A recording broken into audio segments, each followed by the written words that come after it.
Di sebuah desa kecil bernama Kertajaya, suasana yang biasanya tenang mendadak berubah mencekam. Seorang santri perempuan, Aisyah, hilang tanpa jejak sepulang dari pengajian.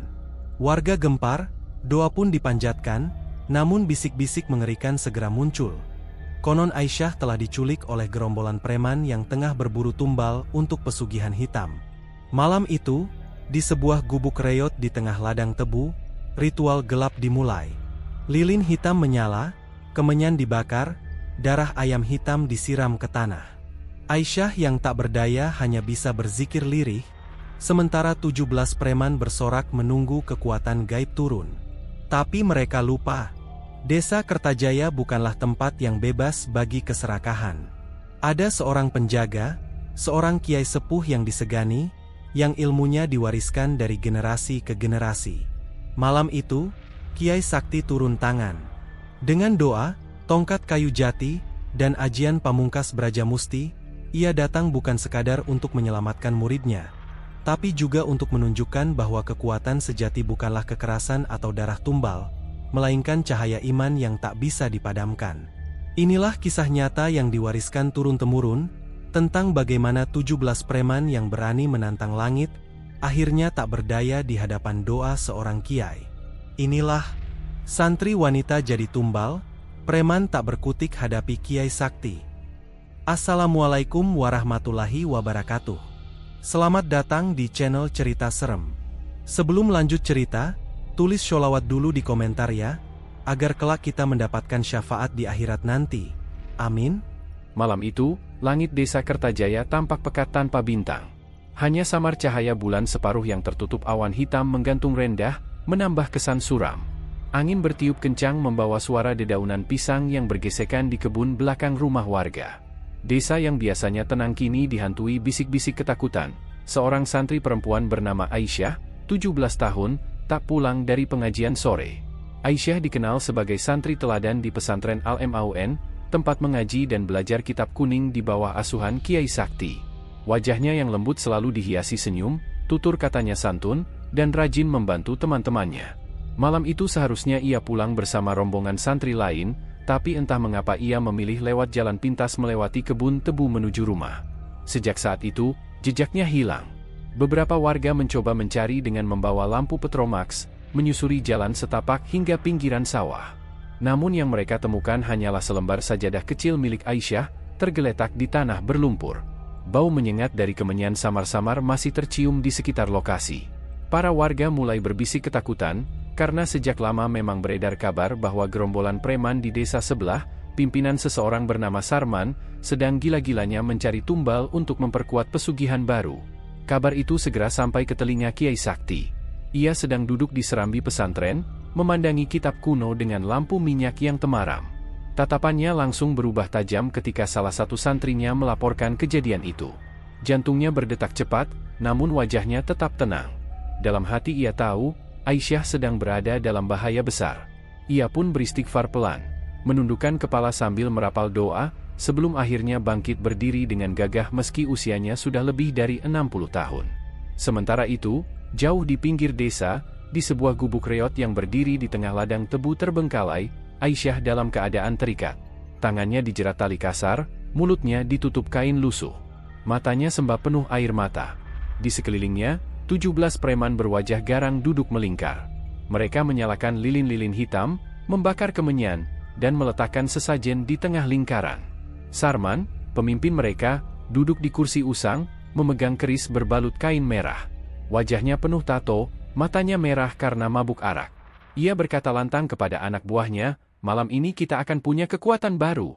Pesugihan ini akan bikin kita kebal senjata, uang ngalir tanpa henti, dan tak ada lagi yang berani melawan kita. Darah santri ini akan jadi pembuka jalan."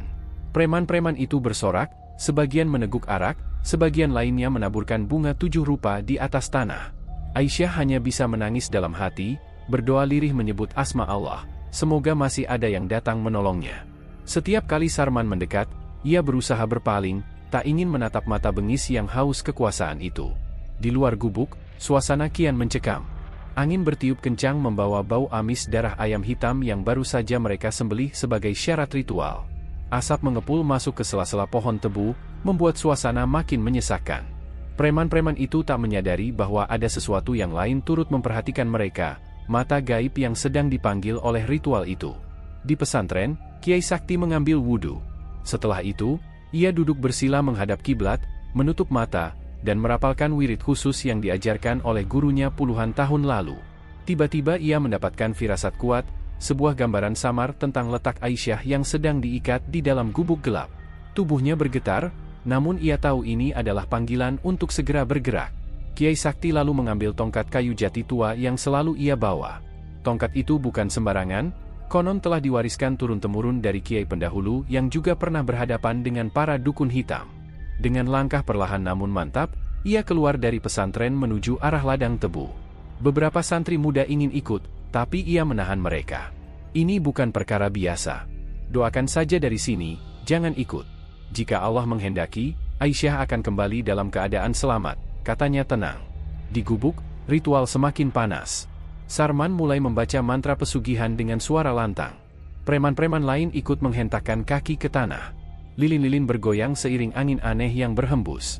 Aisyah menutup mata erat, mulutnya masih berzikir pelan.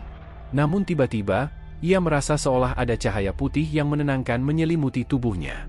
Dalam batin ia yakin, Kiai Sakti pasti sedang datang. Ketika jam menunjukkan pukul 12 malam, langit di atas gubuk mendadak dipenuhi kilatan petir. Para preman sempat terdiam, menoleh keluar dengan wajah bingung. Angin bertiup semakin kencang, membuat api lilin padam satu persatu. "Kenapa ini?" teriak salah satu preman. Sarman mencoba menenangkan mereka. "Jangan takut. Itu tandanya arwah penunggu sudah datang menerima tumbal kita." Namun yang datang bukanlah arwah penunggu. Dari kejauhan, sosok berjubah putih tampak berjalan perlahan di antara ladang tebu. Tongkat jati menghentak tanah setiap kali melangkah. Udara sekitar mendadak berubah lebih berat, seolah bumi sendiri tahu siapa yang sedang melangkah. Itulah Kiai Sakti, datang untuk menyelamatkan muridnya. Warga desa yang kebetulan masih mencari Aisyah di kejauhan ikut melihat cahaya samar yang memancar dari arah ladang tebu. Mereka tak berani mendekat, hanya bisa berdoa dalam hati. Mereka tahu, malam itu akan terjadi pertempuran antara cahaya dan kegelapan, antara doa dan keserakahan. Sarman, yang merasakan hawa panas tak wajar, mendadak terdiam. Bulu kuduknya merinding. Ia belum tahu siapa yang datang, tapi hatinya mulai gelisah. Namun gengsi dan ambisi membuatnya tetap tegak, mencoba meyakinkan anak buahnya bahwa semua masih terkendali. Ia tidak tahu bahwa langkah-langkah Kiai Sakti adalah awal dari kehancuran seluruh rencananya. Malam itu, Desa Kertajaya menjadi saksi dimulainya pertarungan yang kelak dikenang turun-temurun. Pertarungan antara seorang kiai yang hanya bersenjata doa dan tongkat kayu, melawan 17 preman yang rela mengorbankan santri tak berdosa demi harta. Aisyah, dalam tangis dan doa, hanya bisa menunggu. Dan saat pintu gubuk berderit terbuka, udara seakan berhenti. Sosok berjubah putih itu akhirnya muncul, menatap tajam ke arah lingkaran preman yang mendadak bisu. Hening sesaat, sebelum malam benar-benar bergemuruh. Malam itu adalah malam Jumat Kliwon, malam yang oleh sebagian masyarakat Jawa dipercaya sebagai waktu di mana tabir gaib terbuka paling lebar. Para preman yang dipimpin Sarman dengan sengaja memilih malam itu, berharap ritual pesugihan mereka menjadi lebih sakti, lebih kuat, dan lebih cepat mendatangkan kekayaan. Di dalam gubuk reot di tengah ladang tebu, suasana sudah jauh dari kata wajar. Asap kemenyan mengepul tebal, memenuhi ruangan sempit hingga membuat dada sesak. Lilin-lilin hitam diletakkan mengelilingi tubuh Aisyah yang terikat, menciptakan lingkaran remang penuh bayangan menari. Bau darah ayam hitam yang baru saja disembelih masih menyengat, bercampur dengan aroma bunga 7 rupa yang mulai layu. Aisyah duduk bersimpuh, tubuhnya kaku. Kedua tangannya diikat kuat dengan tali ijuk, dan mulutnya dibekap kain kotor. Air matanya jatuh membasahi pipi. Matanya memandang nanar ke arah para preman yang sedang mabuk keserakahan. Di antara ketakutan, ia berusaha mengingat setiap doa yang pernah diajarkan Kiai Sakti, mengulang pelan dalam hati, El Ilaha Illallah, El Ilaha Illallah. Sarman duduk di depan lingkaran, memegang sebuah keris hitam berbalut kain merah. Di wajahnya tergambar kebanggaan dan keangkuhan. Malam ini, darah suci seorang santri akan membuka jalan kita menuju kekayaan yang tak akan pernah habis, katanya lantang. Seorang preman lain menuangkan arak ke tanah sebagai sesajen tambahan. Beberapa lainnya mulai menabuh kendang kecil sambil menggumamkan mantra yang diajarkan oleh dukun pesugihan yang mereka datangi sebelumnya. Suasana berubah semakin mencekam, seolah setiap detik ada sesuatu yang lebih gelap, lebih jahat, semakin dekat dengan lingkaran itu. Tiba-tiba, Aisyah merasa dingin menusuk tulang. Lilin-lilin yang menyala bergoyang meski tak ada angin. Dari sudut matanya, ia seperti melihat bayangan hitam berwujud tinggi, tanpa wajah, berdiri di pojok ruangan. Jantungnya berdegup kencang, napasnya tersengal. Ia menutup mata, berusaha tak melihat, lalu terus berzikir pelan meski kain di mulutnya membuat suaranya teredam. Di luar gubuk, langit desa dipenuhi awan hitam. Petir sesekali menyambar, namun hujan tak kunjung turun. Suara burung hantu terdengar dari kejauhan, disusul lolongan anjing yang panjang, pertanda ada sesuatu yang tidak wajar sedang terjadi. Para warga yang mencari Aisyah di kejauhan mulai takut, sebagian memilih kembali ke rumah. Hanya beberapa orang tua yang masih duduk bersila di serambi masjid, berdoa agar Allah segera menurunkan pertolongan. Sementara itu, Kiai Sakti sudah semakin dekat dengan ladang tebu. Tongkat kayu jati di tangannya mengetuk tanah setiap kali melangkah, mengeluarkan bunyi berat yang entah mengapa terdengar hingga jauh. Setiap langkahnya diiringi doa yang ia rapalkan, doa-doa warisan leluhur yang berpadu dengan ayat-ayat suci. Dalam hatinya, Kiai Sakti tahu bahwa malam ini bukan sekadar penyelamatan seorang santri. Malam ini adalah ujian besar. Sebab, apa yang dipanggil oleh para preman dengan darah, asap, dan mantra, bukanlah sesuatu yang mudah untuk diusir. Ia menghela napas panjang, merasakan hawa panas yang tak wajar. Seolah ada mata gaib yang mengawasinya dari balik pepohonan tebu. Di dalam gubuk, Sarman semakin keras membaca mantra. Ia menghunus keris hitam itu, mengarahkannya ke dada Aisyah. "Kau akan jadi pintu pembuka. Kau akan jadi tumbal pertama bagi kekuasaan kita," teriaknya. Preman-preman lain bersorak, menepuk-nepuk lantai, menari liar dalam lingkaran. Namun tepat saat Sarman hendak mendekat, lilin-lilin padam serentak. Gelap gulita menyelimuti ruangan. Asap kemenyan berhenti mengepul, seolah tersedot ke suatu tempat yang tak terlihat. Preman-preman itu saling pandang, wajah mereka berubah pucat. "Kenapa mati semua?" teriak salah satu. Dalam kegelapan itu, suara langkah terdengar dari luar. Berat, teratur, dan penuh wibawa. Pintu gubuk yang reot berderit perlahan. Sebuah cahaya samar masuk, bukan dari lilin, bukan pula dari lampu. Cahaya itu berasal dari tongkat kayu jati yang kini berdiri tegak di ambang pintu. Aisyah membuka mata, dan untuk pertama kalinya ia melihat wajah yang sangat ia rindukan.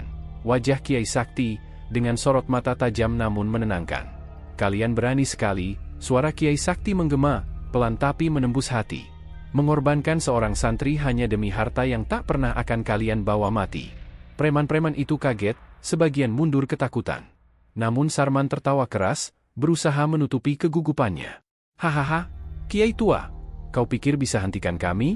Kau datang sendirian melawan 17 orang. Kau akan jadi tumbal berikutnya." Beberapa preman langsung maju, menghunus golok dan parang. Namun langkah mereka terhenti begitu saja. Tubuh mereka kaku, tak bisa bergerak. Golok yang hendak diayunkan jatuh ke tanah. Dari tangan Kiai Sakti, cahaya merah samar berkilat sesaat, lalu lenyap kembali. Para preman panik, saling berteriak. Ada yang mencoba kabur ke pintu belakang, tapi tubuhnya terpental ke tanah seakan menabrak tembok tak terlihat. Sarman memandang tajam ke arah Kiai Sakti. Amarahnya memuncak. "Kau pikir doa-doa itu bisa menghentikan darah tumbal? Malam ini arwah gaib sudah datang, dan kau tak akan bisa pulang hidup-hidup." Kiai Sakti hanya menatapnya tenang, lalu berkata dengan suara berat, "Yang kalian panggil bukanlah penolong. Itu iblis yang akan menjerat kalian ke dalam kegelapan. Dan malam ini, aku akan pastikan tak seorang pun dari kalian bisa menyentuh muridku." Hening sejenak. Angin kembali bertiup, kali ini lebih kencang. Gubuk reot itu berderak, seolah hampir roboh. Lilin-lilin yang padam tadi tiba-tiba menyala sendiri, tapi apinya berwarna biru, bukan merah atau kuning. Suasana semakin tak wajar. Aisyah gemetar, namun ia tahu satu hal, pertarungan besar baru saja dimulai. Malam Jumat Kliwon itu, Desa Kertajaya akan menjadi saksi bagaimana cahaya dan kegelapan saling bertarung, bagaimana doa seorang kiai menghadapi keserakahan 17 preman yang ingin mengorbankan nyawanya. Dan Kiai Sakti berdiri tegak, siap membuka ajian pamungkasnya, Braja Musti. Udara di dalam gubuk reot itu kian pekat. Api lilin berwarna biru terus berkobar, menebarkan cahaya yang menyeramkan ke wajah 17 preman. Wajah-wajah itu yang tadinya garang, kini perlahan mulai pucat. Kiai Sakti berdiri tegak di ambang pintu, tongkat kayu jati di tangan kanannya, sorot matanya menembus gelap. Aisyah menatap dengan mata berlinang. Ia merasa tubuhnya sedikit lebih ringan, seolah belitan tali ijuk yang mengikatnya tak lagi sekuat tadi. Di dalam hati ia tahu, doa-doa yang ia ucapkan diam-diam, kini bertemu dengan doa gurunya yang berdiri kokoh di depan. Sarman, pemimpin preman, berusaha menjaga wibawa. Ia melangkah maju, menghentakkan keris hitamnya ke tanah. Jangan takut, dia hanya kiai tua. Kita 17 orang, dia sendirian. Habisi dia sekarang juga, teriaknya. Beberapa preman langsung bergerak, golok, parang, dan rantai besi di tangan. Mereka menyerbu ke arah Kiai Sakti. Namun, sebelum senjata itu menyentuh tubuhnya, Kiai Sakti merapalkan doa pelan, Bismillahirrahmanirrahim el yauru ma asmihi syai'un fil ari wa el fisami wa huwa asamu el alm. Tiba-tiba, seolah ada dinding tak terlihat muncul di hadapannya. Golok dan parang itu berhenti di udara, terhenti tepat beberapa jengkal dari tubuh Kiai Sakti, lalu terlempar ke samping. Para preman yang menyerang ikut terpental ke tanah, tubuh mereka menghantam dinding gubuk hingga kayu reot itu berderak keras. Apa ini?" teriak salah satu preman, wajahnya ketakutan. Kiai Sakti menatap mereka dalam diam. Tongkatnya digenggam erat, tubuhnya tetap tegap. Ia tahu, yang ia lakukan barulah awal. Doa yang ia rapalkan tadi hanyalah pagar, sebuah tembok gaib yang melindunginya dari serangan. Sarman meraung marah. "Dasar kiai tukang sihir! Kalian semua, jangan mundur! Serang terus!" 5 preman maju lagi, kali ini dengan rantai dan bambu runcing. Mereka berlari bersamaan, menerjang dari berbagai arah. Namun Kiai Sakti menutup mata, menarik napas dalam, dan mulai merapal doa lain. Tangannya terangkat ke dada, telapak terbuka menghadap ke depan. Saat para preman itu hanya sejengkal jaraknya, Kiai Sakti menepukkan tangannya ke udara. Duar, suara dentuman keras terdengar, seperti petir menyambar. Tubuh 5 preman itu terpental jauh, menabrak tiang gubuk hingga roboh. Jeritan mereka menggema, sebagian tak bisa bangun lagi. Aisyah bergetar, antara takut dan kagum. Ia baru pertama kali melihat dengan mata kepala sendiri bagaimana doa bisa berubah menjadi kekuatan sebesar itu. Zikir yang ia ucapkan makin kencang meski masih teredam kain di mulutnya. Namun Sarman tidak menyerah. Ia semakin kalap. Dengan suara keras, ia kembali membaca mantra pesugihan. Keris hitam di tangannya bergetar, mengeluarkan asap tipis berbau anyir. Dari tanah di tengah lingkaran, tiba-tiba muncul bayangan hitam merayap, membentuk sosok menyeramkan. Matanya merah menyala, tubuhnya tinggi besar tanpa wajah. Preman-preman lain bersorak, merasa dikuatkan oleh makhluk itu. Aisyah menutup mata, tubuhnya gemetar. Bayangan itu kian mendekat, seolah ingin menelan dirinya. Namun Kiai Sakti segera menghentakkan tongkatnya ke tanah. "Allahu Akbar," serunya lantang. Getaran tanah terasa, bayangan hitam itu mundur beberapa langkah, matanya yang merah berkilat sejenak lalu meredup. Doa-doa Kiai Sakti semakin kencang, membentuk benteng gaib di sekitar tubuh Aisyah. Bayangan hitam itu tak bisa mendekat lebih jauh. Setiap kali mencoba merayap ke arah santri malang itu, tubuhnya seperti terbakar oleh cahaya yang keluar dari tongkat sang kiai. Preman-preman semakin panik. Beberapa di antaranya berteriak histeris, bahkan ada yang nekat berlari keluar gubuk. Namun begitu melewati ambang pintu, tubuh mereka terpental kembali ke dalam, seolah ada dinding gaib yang mengurung mereka semua di sana. "Tidak ada jalan keluar bagi kalian malam ini," suara Kiai Sakti dalam dan berat. "Kalian sudah memulai sesuatu yang akan menjerat nyawa kalian sendiri." Sarman menggertakkan gigi, matanya merah menahan marah dan takut. Ia sadar, kiai di depannya bukan orang sembarangan. Tapi gengsi membuatnya tak mau kalah. Ia kembali menghunus keris, lalu mengarahkan ujungnya ke Aisyah. "Kalau begitu, aku akan bunuh santri ini dulu. Lihat apakah kau bisa menolongnya." Dengan cepat ia berlari ke arah Aisyah, keris terhunus tinggi. Preman-preman lain ikut bersorak, meski wajah mereka jelas ketakutan. Namun sebelum ujung keris itu menyentuh tubuh Aisyah, cahaya merah menyala terang dari telapak tangan Kiai Sakti. Ia mengayunkan tongkatnya ke arah Sarman, dan seketika tubuh pemimpin preman itu terpental keras, menabrak dinding gubuk hingga roboh sebagian. Keris hitamnya terlepas, jatuh bergetar di lantai. Sarman terbatuk keras, darah keluar dari mulutnya. Tapi dengan sisa tenaga ia tertawa bengis. "Hahaha, kau boleh saja menang sekarang, Kiai tua. Tapi kau tak tahu, apa yang kami panggil sudah terlalu dalam. Kau tak akan bisa hentikan semuanya." Kiai Sakti menatapnya tajam. Selama doa masih terucap, selama nama Allah masih disebut, kegelapan tak akan pernah menang. Aisyah menunduk, air matanya jatuh deras. Dalam hatinya ia tahu, malam itu adalah malam di mana kebenaran diuji. Seorang kiai sepuh, sendirian, berdiri menghadapi 17 preman dan kekuatan hitam yang mereka panggil. Namun doa yang ia ucapkan telah menjadi tembok yang tak bisa ditembus oleh golok, parang, atau bahkan bayangan gaib sekalipun. Dan malam baru saja dimulai. Malam itu, angin berhembus kencang dari arah utara, membawa hawa dingin menusuk yang membuat bulu kuduk siapapun berdiri. Di hutan Cikahuripan, sekitar 7 km dari pesantren Al-Munawar, para preman yang dipimpin oleh Ganda menggelar sebuah ritual hitam. Di tengah lingkaran api unggun yang besar, seorang dukun tua berjubah hitam berdiri sambil menggenggam keris yang sudah berlumuran darah ayam hitam. Sari, santri wanita yang diculik itu, kini terikat pada sebuah batang pohon besar dengan wajah pucat dan mata berlinang. Suaranya serak karena sudah berulang kali berteriak minta tolong. Tetapi, jeritannya hanya ditertawakan para preman yang setengah mabuk oleh arak dan penuh dengan rasa bangga karena merasa akan segera mendapatkan kekuatan gaib dari tumbal manusia. Ganda melangkah maju, matanya merah karena amarah sekaligus haus kuasa. Ia menatap Sari dengan tatapan penuh kebencian. Dengan darahmu, kami akan menjadi penguasa desa ini. Tidak akan ada kiai atau siapapun yang bisa menentang kami lagi, teriaknya dengan lantang. Dukun tua itu lalu mulai melantunkan mantra-mantra dalam bahasa Jawa kuno. Suaranya parau, namun terasa menggema di seluruh hutan. Api unggun semakin besar, seolah-olah diberi makan oleh kekuatan gaib yang dipanggilnya. Burung hantu berterbangan, suara jangkrik mendadak hilang, dan udara di sekitar lingkaran terasa berat, seperti ada ribuan mata gaib yang mengintai dari balik pepohonan. Di saat yang sama, di pesantren, Kiai Hashim sudah merasakan keganjilan itu. Beliau sedang duduk di serambi dengan beberapa santri yang berjaga. Tiba-tiba, seekor burung gagak hitam terbang rendah melewati langit pesantren sambil mengeluarkan suara serak yang panjang. Kiai Hashim menutup mata, menarik napas panjang, lalu berkata lirih, "Ini pertanda buruk. Mereka sudah memulai ritualnya." Beberapa santri panik, tetapi Kiai Hashim segera berdiri, meraih tongkat kayunya, dan menatap mereka dengan sorot mata tegas. "Bersiaplah. Malam ini kita harus menyelamatkan saudari kalian. Jangan ada rasa takut. Ingat, yang kita hadapi bukan sekadar manusia, tapi keserakahan dan kesesatan yang menyamar dalam wujud manusia." Santri-santri itu mengangguk, meski wajah mereka masih dipenuhi kecemasan. Nama Sari sudah begitu dekat di hati mereka.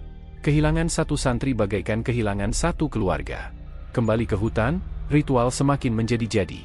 Dukun itu meneteskan darahnya sendiri ke dalam sebuah wadah tanah liat, mencampurnya dengan darah ayam hitam.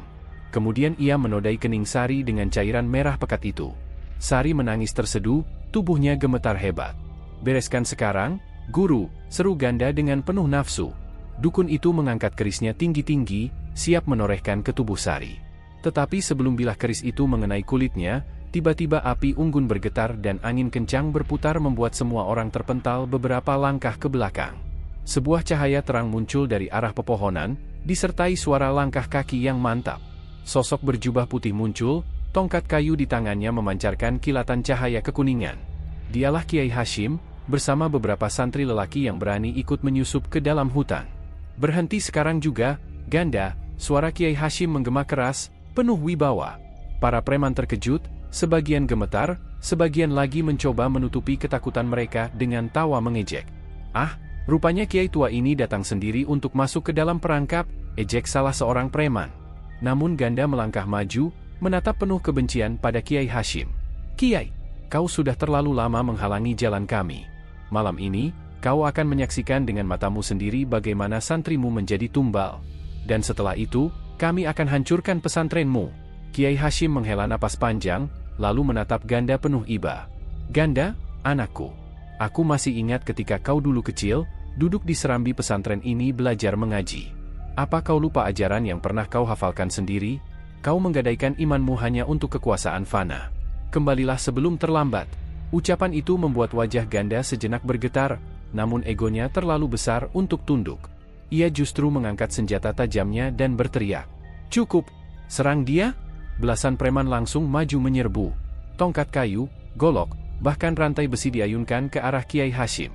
Tetapi Kiai Hashim berdiri tenang, lalu merapalkan doa. Seketika itu juga, tubuhnya memancarkan cahaya terang. Ketika senjata para preman menyentuh tubuhnya, terdengar bunyi dentuman keras seperti besi menghantam batu. Senjata mereka terlempar balik, bahkan beberapa di antara mereka terpental jauh ke tanah. Santri-santri yang ikut membantu pun segera membebaskan Sari dari ikatan, membawa tubuhnya yang lemah menjauh dari lingkaran ritual. Dukun tua itu terkejut, wajahnya pucat pasi. Ia mencoba kembali merapal mantra, tetapi Kiai Hashim segera menatapnya dengan sorot mata tajam, lalu mengangkat tongkatnya. Dengan nama Allah yang Maha Perkasa, aku kembalikan semua ilmu hitam yang kau gunakan ini. Seketika, lingkaran api unggun meledak, bara beterbangan, dan suara jeritan gaib terdengar menggema di seantero hutan. Dukun itu terhuyung, tubuhnya seperti terbakar dari dalam. Ia meraung kesakitan, lalu ambruk tak berdaya. Para preman yang masih berdiri pun kini gemetar, ketakutan luar biasa menyelimuti mereka. Beberapa langsung melarikan diri ke dalam hutan, sementara Ganda masih berdiri, meski tubuhnya bergetar. Kau pikir ini akan membuatku menyerah, Kiai? Aku akan kembali dengan kekuatan yang lebih besar, katanya dengan suara serak penuh dendam, lalu melarikan diri dalam gelapnya malam. Kiai Hashim hanya menatap kepergiannya dengan tatapan penuh keprihatinan. Beliau tahu, ini belum berakhir. Pertarungan malam itu hanyalah awal dari badai yang lebih besar. Santri-santri membawa Sari kembali ke pesantren, sementara di belakang, hutan Cikahuripan kembali sunyi. Tetapi hawa seramnya masih terasa. Seolah-olah ritual itu belum sepenuhnya padam. Kiai Hashim berdiri menatap langit malam. Hatinya berdoa, semoga Allah melindungi pesantrennya dari segala mara bahaya. Namun beliau juga tahu, Ganda tidak akan berhenti begitu saja. Malam itu, angin bertiup kencang di sekitar desa Karangjati. Suara dedaunan pisang di belakang dapur pesantren Nurul Huda berisik seakan sedang berbisik-bisik, membawa kabar buruk yang tidak bisa dimengerti manusia biasa. Para santri sudah diminta Kiai Maulana untuk tetap berada di dalam asrama, memperbanyak wirid dan membaca ayat suci agar hati mereka tetap tenang. Namun suasana batin tetap saja mencekam. Sejak sore, tanda-tanda aneh sudah terasa, suara lolongan anjing yang bersahutan dari kejauhan, aroma bunga melati bercampur amis darah di halaman pesantren, dan bayangan hitam melintas di atap musola. Kiai Maulana, dengan sorban putihnya yang melingkar rapi, berdiri di depan gerbang pesantren. Sorot matanya tajam, tangannya menggenggam tasbih kayu jati yang selalu menemaninya. Malam ini, ia tahu ancaman nyata akan datang. Bukan lagi sekadar gangguan gaib atau intimidasi, tetapi serangan langsung dari para preman yang sudah terlalu banyak menumpahkan darah di desa.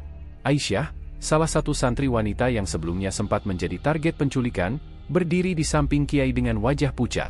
"Gus, apa benar mereka akan menyerang malam ini?" tanyanya lirih. Kiai Maulana hanya tersenyum tipis. "Kesabaran kita sudah diuji. Jika mereka datang membawa niat jahat, biarkan Allah yang menunjukkan siapa yang berkuasa di bumi ini." Sekitar tengah malam, deru sepeda motor mulai terdengar dari jalan tanah yang menuju pesantren. Lampu-lampu motor itu seperti kawanan kunang-kunang raksasa yang mendekat, disertai suara knalpot bising dan teriakan kasar. Satu persatu, motor berhenti di depan gerbang pesantren. Jumlah mereka tidak kurang dari 17 orang, persis seperti kabar yang beredar. Preman-preman itu turun dengan wajah penuh amarah, sebagian besar membawa senjata tajam, parang, celurit, bahkan ada yang menggenggam kayu dengan ujung berbalut besi. Pemimpin mereka, seorang bertubuh kekar bernama Jarot, maju paling depan. Tatonya menjalar dari leher hingga lengan, wajahnya bengis. "Kiai, malam ini bukan lagi waktunya kau sembunyi di balik kitab dan doa. Kau sudah ganggu urusan kami. Anak-anak santri itu harus kami ambil, terutama si perempuan itu." Jarot menunjuk Aisyah dengan senyum sinis. Santri-santri yang mengintip dari balik jendela menahan napas. Ketegangan semakin terasa. Namun Kiai Maulana tidak bergeming. Ia melangkah maju, berdiri tepat di hadapan Jarot dengan sorot mata yang tetap teduh. "Anak-anak ini bukan milikmu, Jarot. Mereka milik Allah. Kau tidak berhak memperbudak manusia untuk ambisi duniawi. Pergilah sebelum penyesalan menimpa kalian." Jarot tertawa terbahak. "Ucapanmu bagus untuk ceramah, Kiai. Tapi malam ini, kata-kata tidak bisa lagi menolongmu." Dengan aba-aba tangan, Jarot memberi isyarat. Seketika, belasan preman serentak maju. Mereka mengangkat senjata, berlari ke arah Kiai Maulana dengan teriakan penuh kebencian. Suasana menjadi kacau, suara besi beradu dengan tanah, dan debu beterbangan di udara. Namun, sesuatu yang tak terduga terjadi. Saat celurit pertama diayunkan ke arah tubuh Kiai Maulana, tiba-tiba terdengar suara keras seperti petir menyambar. Tangan preman itu terpental jauh, celuritnya terlepas dan jatuh ke tanah. Sorot mata Kiai memancarkan cahaya aneh, lalu ia merapalkan doa dengan suara rendah namun menggelegar di telinga para santri. Bismillahirrahmanirrahim. Braja Musti. Kekuatan yang mengalir dari tangan Kiai bagai gelombang tak terlihat. Beberapa preman yang maju langsung terhempas mundur, tubuh mereka berguling di tanah seperti diterjang badai. Mereka berteriak kesakitan, meski tubuhnya tak tampak terluka secara fisik. Aisyah yang menyaksikan itu hanya bisa menutup mulutnya, terkejut dengan kedahsyatan ilmu sang Kiai. Jarot masih berusaha tenang, meski matanya sedikit menyipit penuh kebencian. Ia menghunus parangnya, lalu melompat ke arah Kiai dengan teriakan garang. Tetapi sebelum senjata itu menyentuh tubuh Kiai, tangannya seakan membeku di udara, tak bisa bergerak. Dari sorban Kiai, seberkas cahaya keluar, membuat tubuh Jarot jatuh berlutut seketika. Lawanlah aku dengan keberanian, bukan dengan keserakahanmu, suara Kiai menggema. Santri-santri dari dalam asrama mulai berani keluar, meski masih dengan wajah ketakutan. Mereka menyaksikan bagaimana 17 preman yang tadinya beringas kini tak berkutik menghadapi doa-doa yang dilantunkan Kiai Maulana. Sebagian dari mereka mulai menjerit kesakitan, sebagian lagi menangis memohon ampun. Namun malam itu tidak berhenti begitu saja. Tiba-tiba, langit yang gelap mulai menggelegar. Suara burung gagak terdengar bersahutan dari kejauhan. Aura hitam pekat menyelimuti sekitar pesantren. Dari arah belakang barisan preman, muncul seorang lelaki tua dengan jubah hitam, tongkat di tangannya, dan mata merah menyala. Santri-santri terdiam, sementara Kiai Maulana menatap sosok itu dengan penuh kewaspadaan. Itu, dukun yang memberi kekuatan pada mereka, gumam Kiai pelan. Aisyah mencengkeram tasbih di tangannya, tubuhnya gemetar. Apakah ini berarti pertarungan baru akan dimulai, Gus? Kiai Maulana mengangguk pelan, sorot matanya berubah lebih serius. Benar, Aisyah. Malam ini baru permulaan. Malam di desa Karangjati berubah mencekam. Api permusuhan belum padam, bahkan semakin menyala dengan hadirnya sosok dukun hitam yang lebih berbahaya dari 17 preman itu. Santri-santri menyadari bahwa apa yang mereka saksikan malam ini bukan sekadar bentrokan fisik, tetapi perang antara cahaya dan kegelapan. Malam itu, udara di desa Sukamulyo terasa kian berat. Setelah 5 preman tumbang di tangan Kiai Jalal dalam berbagai peristiwa sebelumnya, kini sisa gerombolan semakin kalap. Dipimpin oleh seorang preman bertubuh tinggi besar, berjuluk Bajang Hitam, mereka nekat mencari jalan lain untuk menumbangkan sang Kiai. Mereka sadar, menyerang langsung di pesantren hanyalah bunuh diri. Maka mereka menyiapkan rencana busuk, memancing Kiai Jalal masuk ke sebuah alas angker, hutan keramat di pinggiran desa yang sejak dulu dipercaya masyarakat sebagai tempat bersemayamnya makhluk-makhluk gaib. Di dalam hutan itu, banyak orang hilang tanpa jejak. Suara-suara misterius sering terdengar, bahkan konon, pada malam tertentu terlihat sosok perempuan berjubah putih melayang di antara pepohonan. Bajang Hitam tahu, jika mereka berhasil memancing Kiai Jalal ke tempat itu, kekuatan gaib penghuni hutan bisa dipakai untuk menjebaknya. Sementara itu, di pesantren, para santri wanita masih trauma. Lina, santri yang sempat hampir dijadikan tumbal, tak bisa tidur setiap malam. Dalam mimpinya, ia melihat bayangan hitam yang selalu menjerit memanggil namanya. Kiai Jalal menyadari, ancaman belum berakhir. Ia mengumpulkan beberapa santri laki-laki senior, termasuk Hasan, murid yang paling ia percaya, untuk menjaga keamanan pesantren. Namun, sebuah kabar mengejutkan datang. Salah satu santri yang sedang pulang ke rumah, Arif, tidak kembali sesuai waktu yang dijanjikan. Saat ditelusuri, sepeda ontelnya ditemukan tergeletak di tepi jalan dekat pintu masuk alas angker. Tidak ada tanda-tanda Arif, hanya daun-daun kering berserakan dan bau amis aneh yang menusuk hidung. Kabar ini membuat para santri panik. Mereka mendesak Kiai Jalal untuk mencari Arif. Sang Kiai pun menyadari bahwa ini adalah jebakan. Namun, ia tidak bisa tinggal diam. Dengan tenang, ia berkata, "Kalau mereka ingin memancingku ke sana, biarkan. Justru disitulah kebenaran harus ditegakkan. Doakan aku, semoga Allah menjaga langkah ini." Malam itu juga, Kiai Jalal melangkah menuju alas angker. Ia hanya membawa tongkat kayu dan tasbihnya, sementara murid-murid dilarang ikut. Langkah kakinya mantap menembus kegelapan, sementara suara-suara aneh mulai terdengar.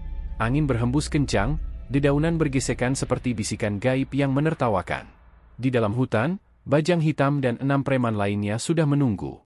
Mereka menyusun formasi, dibantu oleh seorang dukun tua bernama Ki Surengpati, yang terkenal dengan ilmu hitam dan kemampuan memanggil makhluk gaib.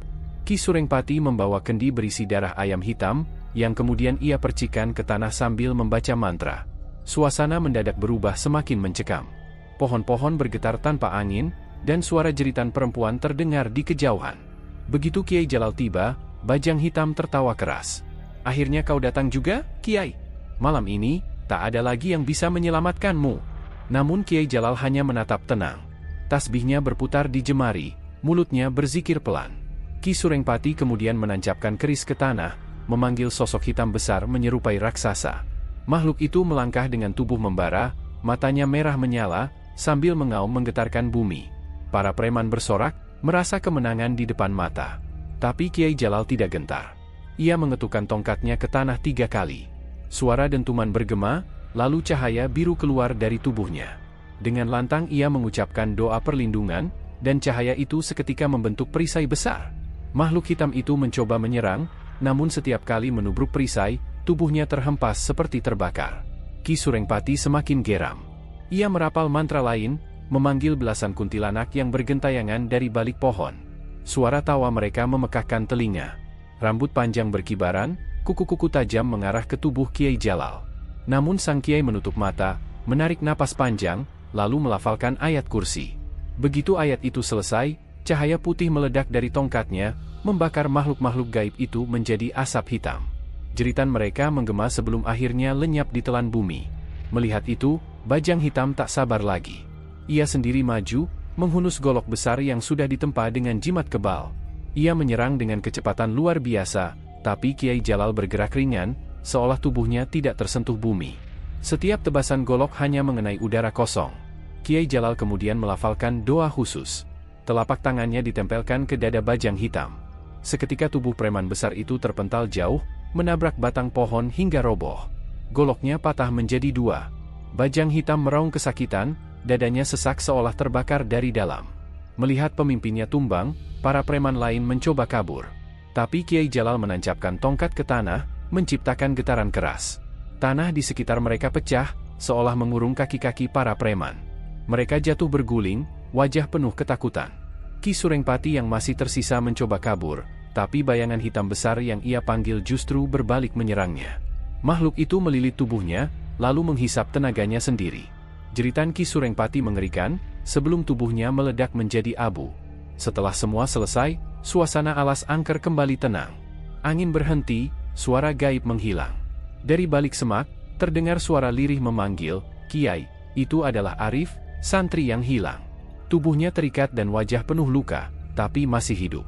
Kiai Jalal segera melepaskannya, lalu menuntunnya pulang ke pesantren. Di perjalanan pulang, Arif menceritakan semuanya.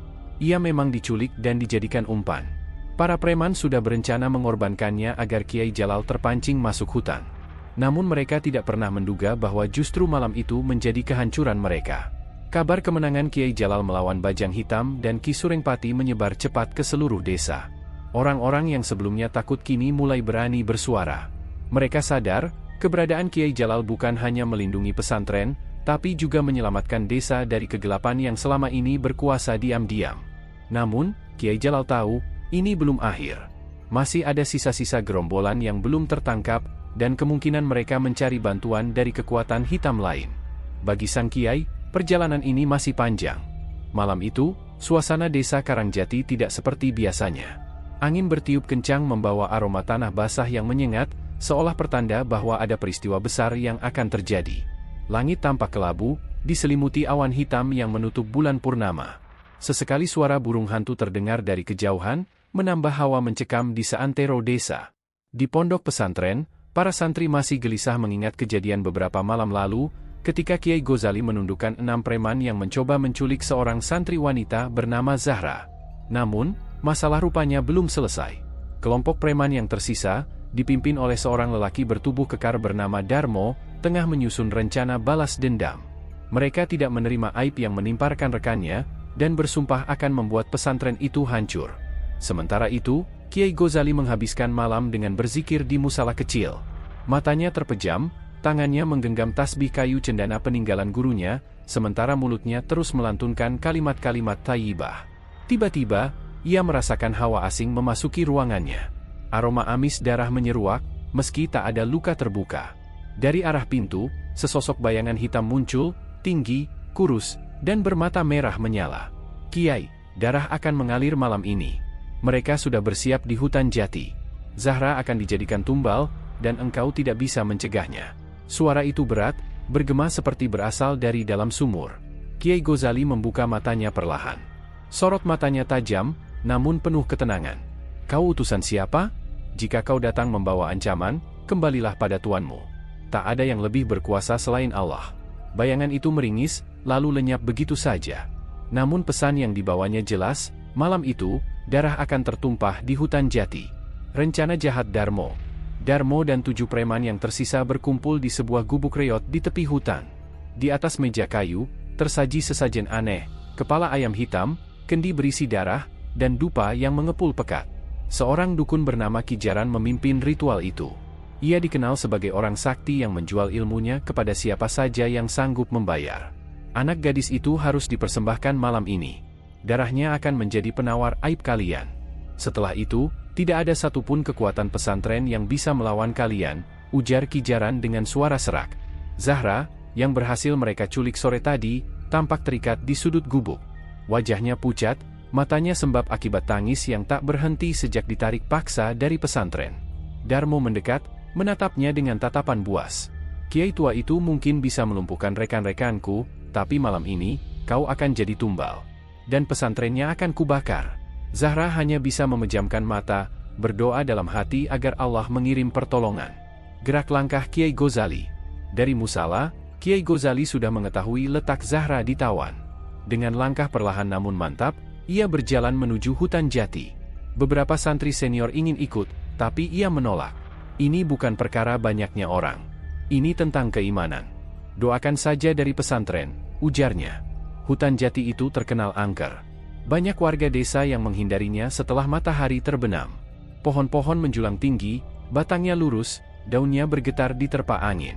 Suara binatang malam terdengar bersahut-sahutan, kadang disertai desiran aneh seolah ada yang mengintai. Saat melangkah masuk, Kiai Ghazali sempat berhenti. Ia mencium bau amis yang sama dengan yang muncul di musala tadi. Tanda bahwa ritual darah tengah berlangsung. Dengan lirih ia membaca doa perlindungan, lalu melanjutkan perjalanan. Pertemuan dua kekuatan. Di tengah hutan, tepat di sebuah lapangan kecil yang dikelilingi pohon jati tua, Kiai Ghazali menemukan mereka. Zahra terikat di atas tikar pandan, sementara Kijaran berdiri di depannya dengan sebilah keris berlumur darah ayam. Darmo dan 7 preman lainnya berjaga di sekitar. Ah, akhirnya datang juga si Kiai tua. Sudah siap menyaksikan santrimu jadi tumbal, ejek Darmo dengan tawa menghina. Kiai Ghazali berdiri tegak. Lepaskan dia, Darmo. Jangan kau tambah dosamu. Kalau kau ingin menghadapiku, aku ada di sini.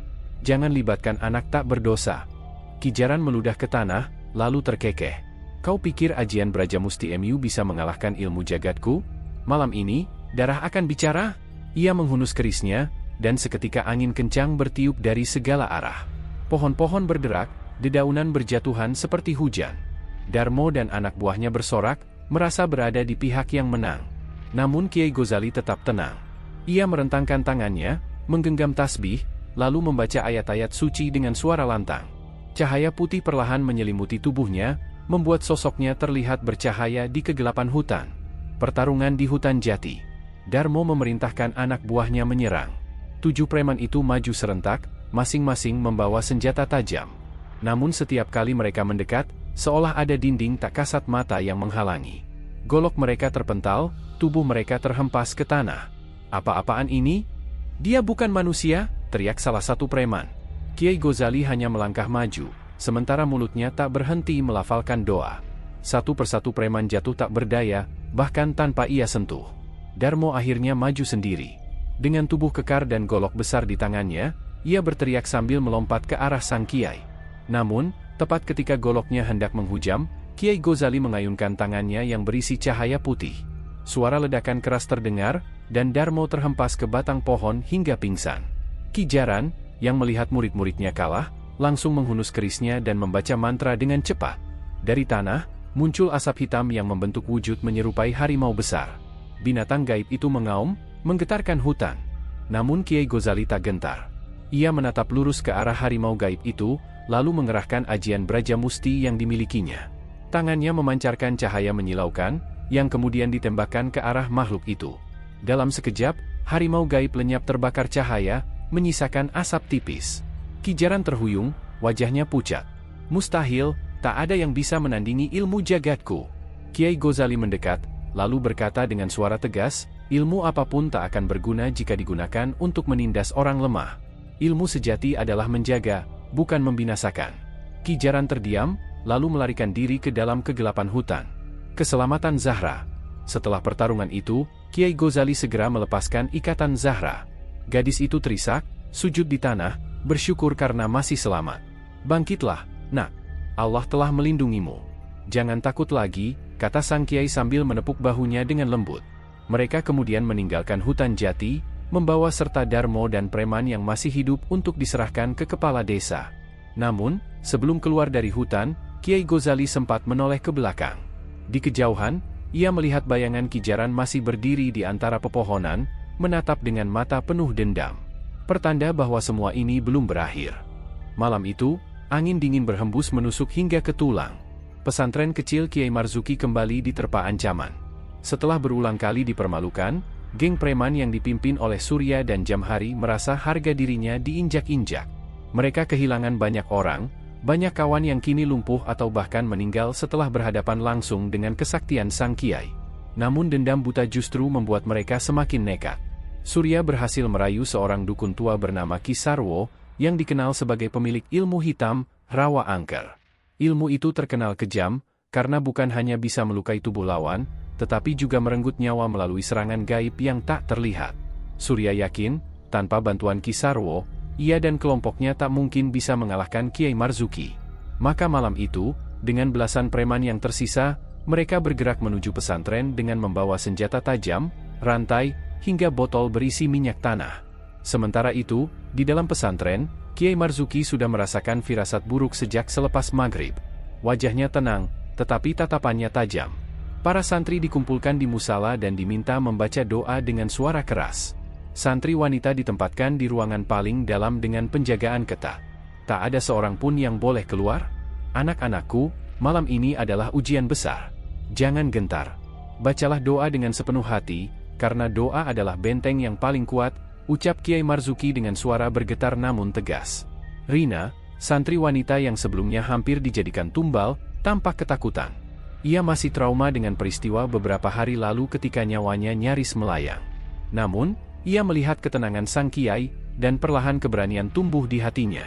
Bersama santri lain, ia membaca ayat-ayat suci dengan penuh khusyuk.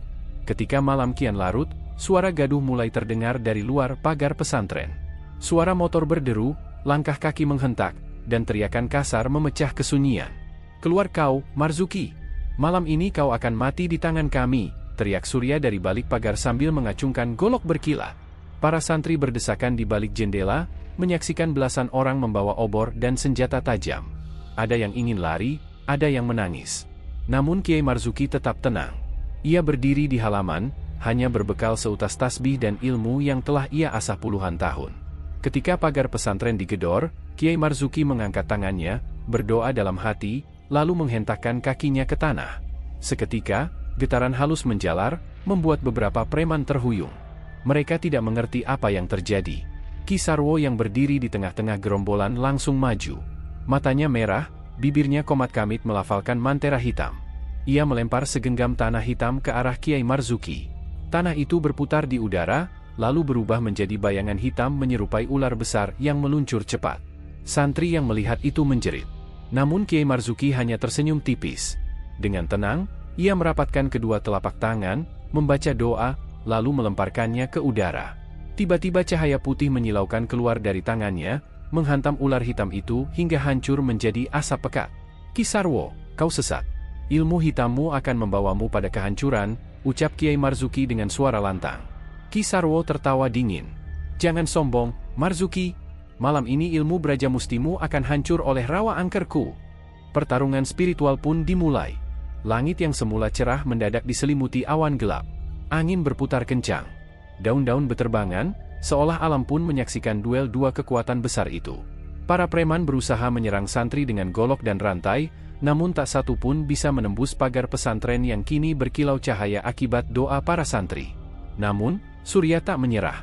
Ia memerintahkan anak buahnya menyiramkan minyak tanah ke pagar, lalu menyalakan api. Dalam sekejap, kobaran api membara di sekeliling pesantren. Asap hitam mengepul, membuat suasana semakin mencekam. "Bakar saja tempat ini. Kalau Marzuki tak mau keluar, biar dia dan santri-santrinya mati terpanggang," teriak Surya dengan mata penuh kebencian. Santri semakin panik. Suara tangis terdengar. Rina berpegangan erat pada seorang temannya, tubuhnya gemetar. Namun di tengah kekacauan itu, Kiai Marzuki tetap berdiri tegak. Ia menutup mata, merapalkan doa panjang, lalu menghentakkan tasbihnya ke tanah. Tiba-tiba angin besar berhembus, begitu kuat hingga api yang membakar pagar seolah tertiup mundur. Api justru berbalik arah, menyambar ke arah preman yang berdiri di luar. Beberapa orang langsung berteriak kesakitan, pakaian mereka terbakar. Surya terperanjat, wajahnya pucat. Melihat anak buahnya terkapar, Surya kalap. Ia mengangkat golok dan maju sendiri hendak menebas Kiai Marzuki. Namun saat golok itu hampir mengenai tubuh sang Kiai, tangan Surya seolah membeku di udara. Tubuhnya kaku, matanya membelalak, dan tiba-tiba ia terlempar jauh ke belakang, menghantam tanah keras. "Surya, jangan teruskan jalan sesat ini. Tobatlah sebelum ajalmu tiba," ujar Kiai Marzuki dengan suara lantang. Namun Surya hanya menggeram penuh dendam. Sementara itu, duel antara Kiai Marzuki dan Ki Sarwo mencapai puncaknya. Ki Sarwo mengerahkan seluruh tenaga hitamnya, memanggil bayangan raksasa menyeramkan dari balik awan. Sosok itu melayang di atas pesantren, siap menghantam dengan kekuatan yang bisa menghancurkan satu bangunan. Santri berteriak histeris, sebagian pingsan. Namun Kiai Marzuki mengangkat kedua tangannya, dan dari tubuhnya memancar cahaya putih yang semakin terang. Cahaya itu membentuk tameng raksasa, melindungi seluruh pesantren. Bayangan raksasa itu menghantam dengan keras, tapi hancur seketika seperti kaca yang pecah. Ki Sarwo terhuyung, darah segar mengalir dari mulutnya. Ia tak menyangka kekuatan Kiai itu sedahsyat ini. Tidak mungkin, gumamnya dengan suara parau. Kiai Marzuki melangkah maju. "Ilmu yang berasal dari kegelapan tak akan pernah menang melawan cahaya. Kau masih punya kesempatan untuk bertaubat, Sarwo." Namun Ki Sarwo justru menjerit, tubuhnya terguncang hebat, lalu roboh tanpa nyawa. Melihat gurunya mati, para preman yang tersisa langsung kocar-kacir. Mereka meninggalkan Surya yang masih tergeletak. Malam itu, pesantren kembali selamat. Tapi semua orang tahu, pertempuran ini belum benar-benar berakhir, karena Surya masih hidup dan dendamnya belum padam. Di dalam musala, Rina menangis sambil bersujud. Ia sadar, jika bukan karena keberanian dan doa Kiai Marzuki, nyawanya dan nyawa semua santri sudah melayang. Malam itu menjadi saksi, bahwa ilmu sejati bukan hanya tentang kebal senjata, melainkan juga tentang keikhlasan hati, keberanian, dan kekuatan doa. Malam itu, langit desa Sukajaya seolah menahan nafas. Awan hitam menggantung rendah, bulan pucat terhalang tipis kabut. Di tengah hening desa, halaman pesantren Ki Hashim menjadi saksi bisu dari sebuah pertempuran yang menentukan. Preman-preman terakhir, yang dipimpin oleh Gino, kepala geng paling bengis, muncul dengan wajah penuh dendam. Mereka sudah kehilangan banyak kawan, namun kesombongan membuat mereka tak mau mundur. Mereka datang dengan membawa senjata tajam, golok, celurit, bahkan ada yang menggenggam rantai besi. Namun Ki Hashim berdiri tenang di hadapan mereka, mengenakan jubah putihnya yang sederhana. Di sampingnya, santri Aisyah bersembunyi di balik pintu musola, wajahnya pucat, namun matanya tetap menatap dengan keyakinan penuh pada kiainya. "Ki Hashim, malam ini giliranmu. Jangan harap bisa lolos setelah menghalangi urusan kami," teriak Gino, matanya merah seperti bara api. Ki Hashim tidak bergeming. Suaranya tenang, meski penuh wibawa. "Wahai anak muda yang dibutakan amarah, sesungguhnya jalan yang kalian pilih adalah jalan kehancuran. Masih ada waktu untuk bertobat. Aku tidak menginginkan darah tumpah di tanah ini." Preman-preman itu tertawa terbahak-bahak, suara mereka memecah malam yang hening. "Bertobat? Hah? Ki Hashim, jangan sok suci. Kami sudah berjanji kepada juragan besar kami. Santri itu harus jadi tumbal. Kalau tidak, hidup kami tamat." Ki Hashim menghela nafas panjang. Ia tahu, kata-kata tidak lagi bisa menembus hati yang telah dikunci nafsu dan perjanjian hitam. Malam itu, ia harus menggunakan ilmu warisan leluhur yang dijaga dengan penuh amanah, ajian Brajamusti. Dengan langkah perlahan, Ki Hashim maju ke depan. tangannya mulai menggenggam tasbih yang selalu ia bawa. Bibirnya bergetar, melantunkan doa-doa yang bergetar di udara, membuat hawa di sekeliling terasa lebih berat. Preman-preman itu mulai merasa aneh, beberapa merinding, sebagian keringat dingin mengalir di pelipis. Namun Gino mengangkat goloknya tinggi-tinggi. "Jangan takut, serang dia. Dia hanya orang tua." Mereka pun maju serentak. Belasan orang melompat dengan senjata terhunus. Tapi saat senjata mereka hampir menyentuh tubuh Ki Hashim, terdengar suara menggelegar dari mulut sang kiai. "Ya Kahar? Ya Jabbar, dengan izin MU, tumbangkan mereka yang zalim." Tangannya menghantam udara kosong, namun kekuatan ajian Brajamusti keluar dalam bentuk tenaga gaib yang tak kasat mata. Seperti kilatan petir, satu persatu preman terlempar jauh ke tanah, berguling kesakitan. Rantai besi patah, golok terlempar dari genggaman, dan suara jeritan memenuhi halaman pesantren. Hanya Gino yang masih berdiri, meski tubuhnya gemetar. "Tidak mungkin, ini tidak masuk akal," serunya. Ki Hashim menatapnya dalam. "Anak muda, ini bukan soal masuk akal atau tidak. Ini soal hati yang telah kau serahkan pada kegelapan." Gino nekat menerjang. Goloknya ia ayunkan lurus ke arah kepala Ki Hashim. Namun, sebelum sempat mengenai, tangan Ki Hashim menyambut dengan genggaman Brajamusti. Seketika golok itu hancur berderai, meleleh seperti logam terbakar. Gino terpental ke tanah, tubuhnya bergetar hebat. "Ari!" Ia menjerit kesakitan, namun bukan karena luka fisik, melainkan karena kekuatan gaib yang menyeret keluar segala energi hitam yang pernah ia simpan dalam tubuhnya. Para preman yang masih sadar hanya bisa terdiam. Mereka melihat pemimpin mereka kini tergeletak tak berdaya, wajahnya pucat, matanya kosong. Ki Hashim mendekat, meletakkan tangannya di dada Gino. Dengan doa lirih, ia memutus ikatan gaib yang selama ini mengikat jiwa sang preman. Gino terbatuk keras, lalu menangis merong seperti anak kecil. "Ki, ampun, saya tidak kuat lagi," isaknya. Ki Hashim mengangguk pelan. "Ampunan hanya milik Allah. Kembalilah ke jalan yang benar, sebelum ajal menjemputmu." Malam itu, sisa preman yang masih hidup menyerah. Mereka meninggalkan senjata, bersujud di tanah, meminta ampun. Beberapa bahkan langsung kabur dari desa, tak pernah kembali lagi. Santri Aisyah keluar dari persembunyiannya, air matanya bercucuran. Ia berlari mendekati Ki Hashim, berlutut sambil menyalami tangan sang guru.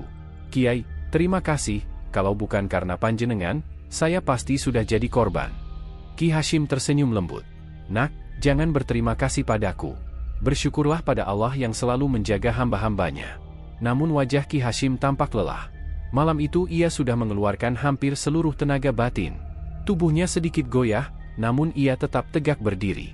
Keesokan paginya, desa Sukajaya gempar. Kabar kemenangan Ki Hashim menyebar cepat. Warga desa yang sebelumnya dicekam ketakutan kini mulai berani keluar rumah. Mereka berkumpul di pesantren, membawa makanan, air, dan doa untuk sang kiai. Gino dan sisa preman yang selamat akhirnya diikat, lalu diserahkan pada aparat desa. Namun sebelum mereka dibawa pergi, Ki Hashim sempat memberi pesan. "Jangan siksa mereka. Biarlah hukum negara yang berlaku. Tugaskan juga ustaz untuk mendampingi mereka. Mereka butuh ilmu, bukan hanya hukuman." Semua warga terdiam mendengar kebijaksanaan itu. Bahkan aparat desa sendiri kagum, bagaimana seorang kiai yang nyaris dibunuh masih mampu memberi ampunan pada musuhnya. Hari-hari setelah itu, suasana desa kembali tenang. Pesantren Ki Hashim menjadi semakin ramai, banyak santri baru berdatangan. Mereka ingin belajar, bukan hanya ilmu agama, tapi juga bagaimana menjaga diri dari pengaruh jahat. Aisyah tetap melanjutkan pendidikannya di sana. Namun dalam hatinya, ia menyimpan rasa hormat yang begitu dalam pada gurunya. Ia tahu, malam ketika hampir menjadi tumbal, adalah malam yang akan selalu ia kenang seumur hidup. Ki Hashim sendiri lebih sering terlihat menyendiri di musola kecil. Ia berdoa panjang, seakan mengikat kembali desa dengan doa penutup yang suci. Baginya, kemenangan sejati bukanlah ketika musuh tumbang, melainkan ketika kedamaian kembali menyelimuti. Dan sejak malam itu, desa Sukajaya seakan memiliki benteng tak kasat mata. Semua orang tahu, ada doa seorang kiai yang terus bergema, menjaga mereka dari kegelapan.